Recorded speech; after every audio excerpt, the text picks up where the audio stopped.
Distinguished colleagues, thank you for the invitation to the Global Education Policy Conference. My topic today is Achieving Lifelong Learning for All. What are the possibilities?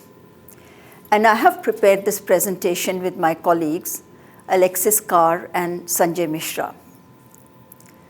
But first, a word about the Commonwealth of Learning, or COL. COL is an intergovernmental organization that works in 54 countries that span all regions of the globe.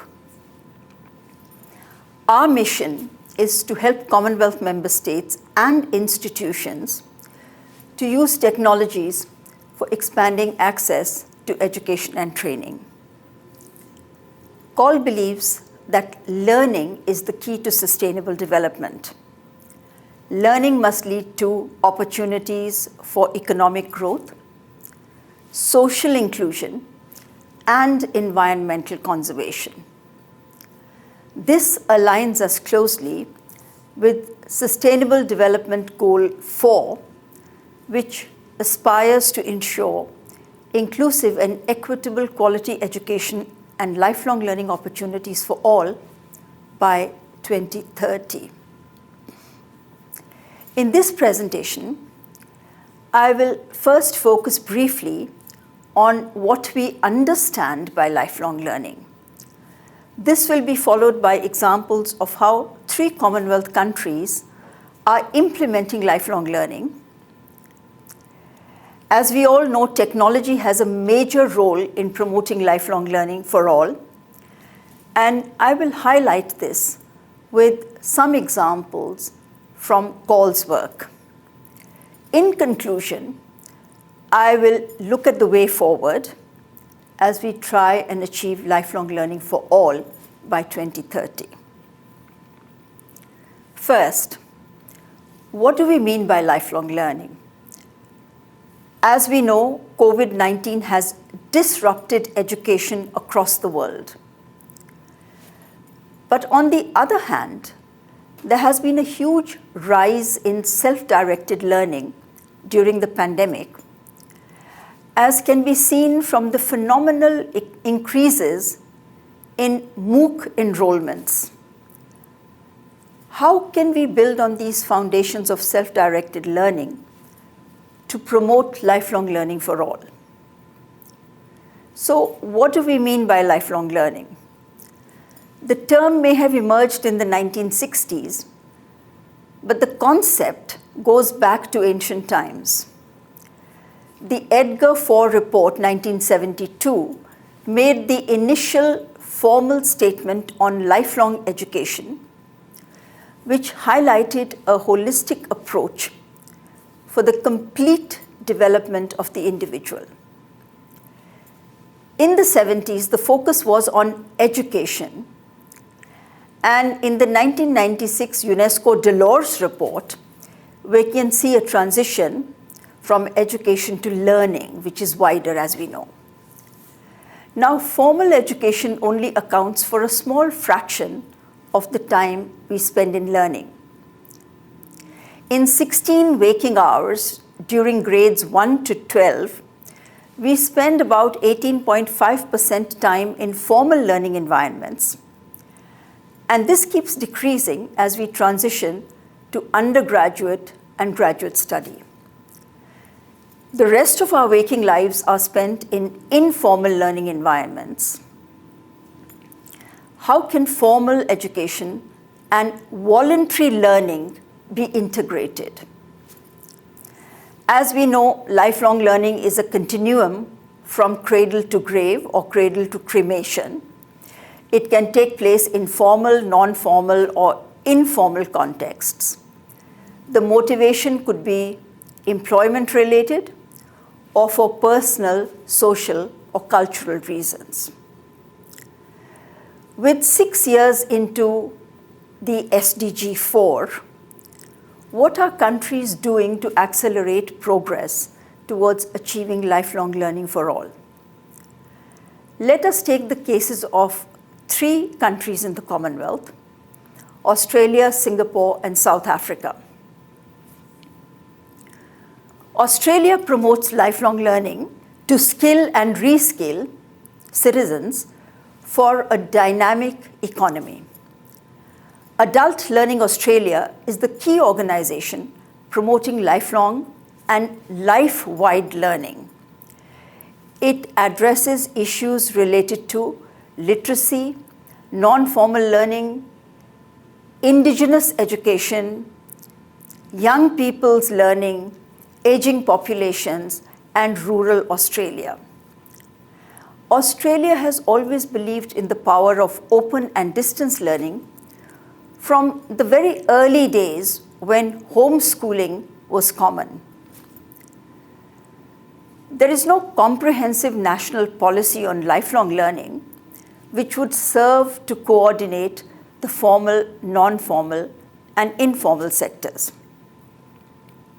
However, Australia has an overarching national qualifications framework that includes recognition of prior learning so that credit can be given for non-formal and informal learning as well. The Australian qualifications framework has served as a model for the development of qualifications frameworks internationally. Singapore aims to build a competitive economy by investing in Singaporeans to develop their fullest potential through continuous skilling and reskilling.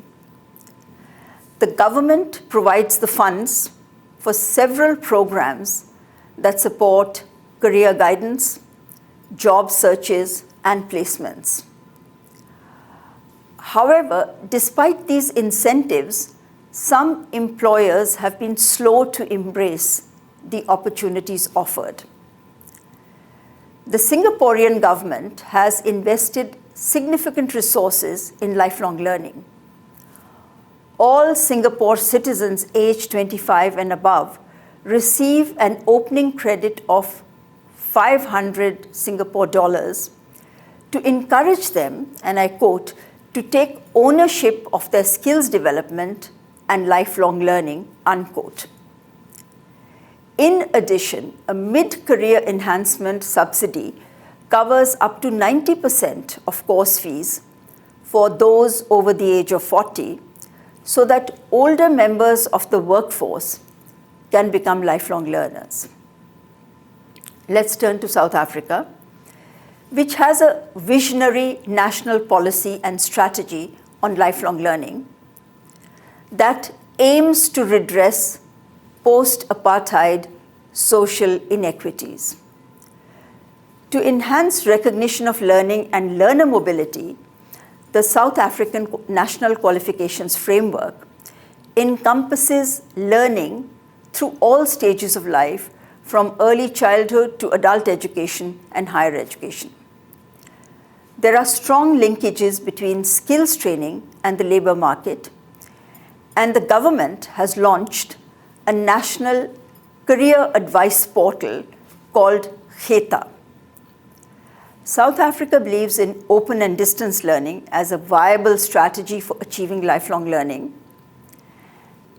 As far back as 1995, the African National Congress stated that, and I quote, to meet the challenge of lifelong learning successfully, we need to recognize the delivery of education and training within an open learning framework, unquote.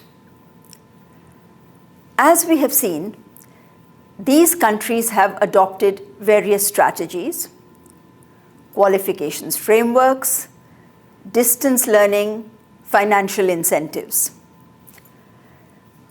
We can also see that lifelong learning is understood differently in different contexts. In spite of the attempts to broaden the frame of reference, we still find the focus on the formal education sector. Governments are playing an active role, but there is need for better coordination between different ministries and stakeholders. Let us now turn to the role of technology in implementing lifelong learning. What does the call experience show? In India, women entrepreneurs at the bottom of the economic pyramid established a farm producers company with call support. These illiterate women learned corporate finance through their basic mobile phones, and in the past 2 years, over 140,000 women in 11 countries have been lifted out of poverty, and every dollar invested has resulted in assets worth $8. These opportunities for learning have resulted in empowerment. Mary Arrogia is a school dropout and grandmother who knew nothing about computers. As part of CALL's Lifelong Learning for Farmers project, she is now working as a content and web manager for a farmers organization, has uploaded hundreds of resources on YouTube, Facebook, and trained over 1,000 other farmers. MOOCs continue to provide opportunities for lifelong learning. CALL has tailored blended MOOCs to suit the needs of developing countries, and these gardeners in remote locations in India have been reached by an audio MOOC through their basic mobile phones. The CALL experience shows that ICTs by themselves will not help us achieve lifelong learning, but must be placed in an appropriate social, political, and economic context.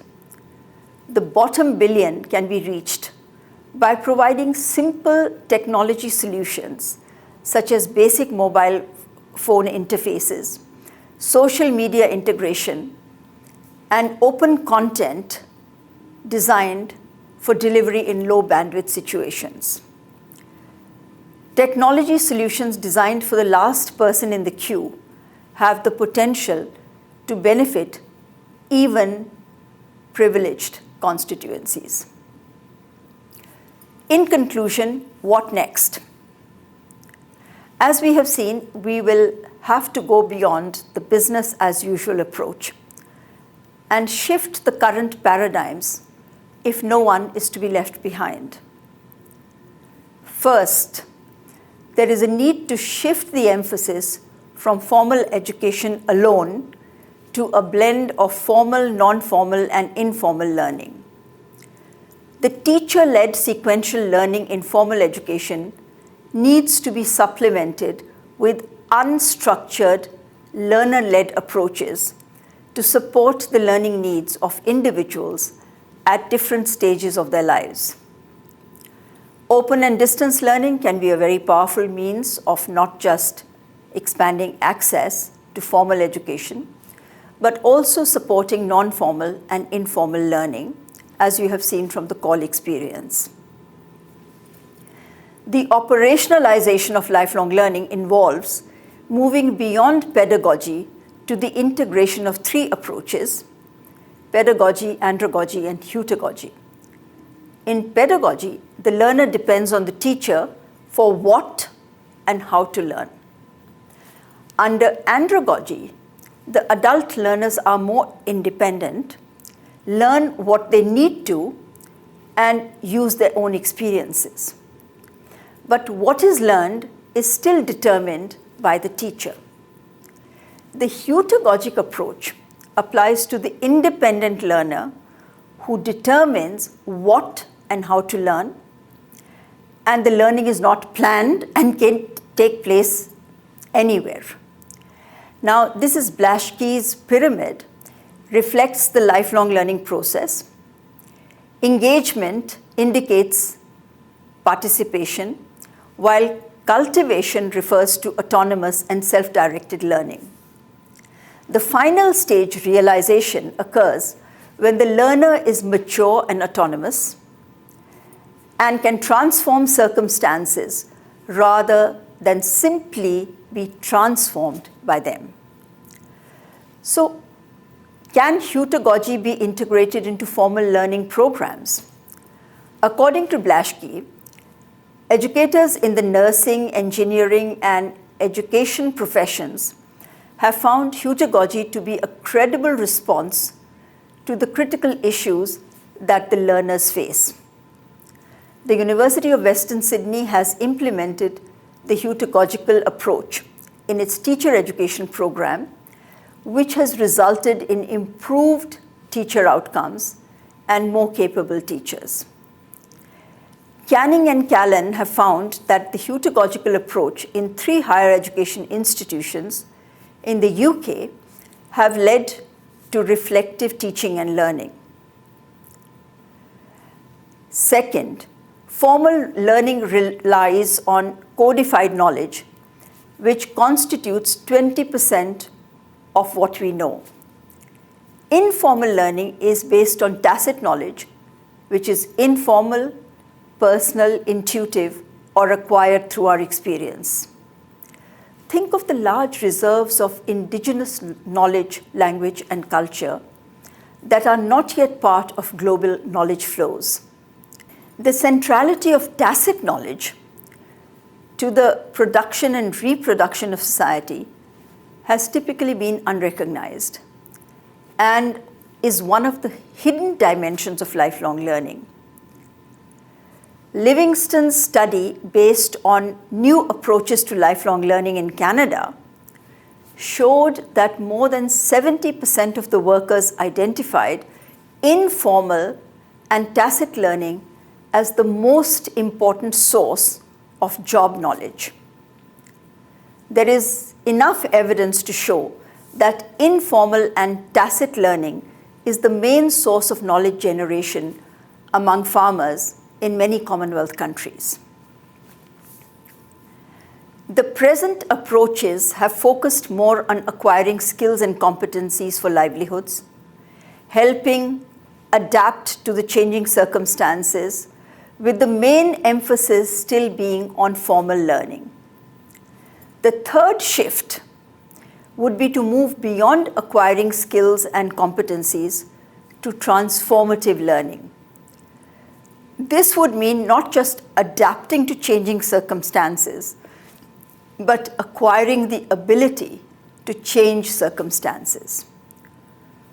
According to Mezirow, transformative learning enables us to make our own interpretations rather than act on the beliefs, judgments, and feelings of others. We need to make our own interpretations.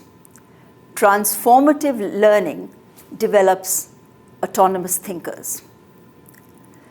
The SDGs aim to transform the world for the people, planet, prosperity, and peace.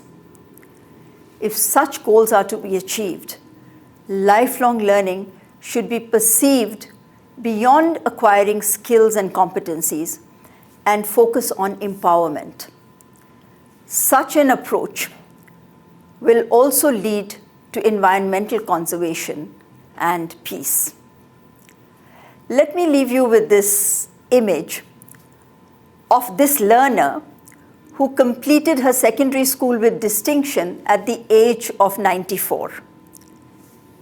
Many of you will know this highly motivated Katyayani, she's from Kerala, who has not only transformed herself, but is also inspiring and motivating others around her to become lifelong learners.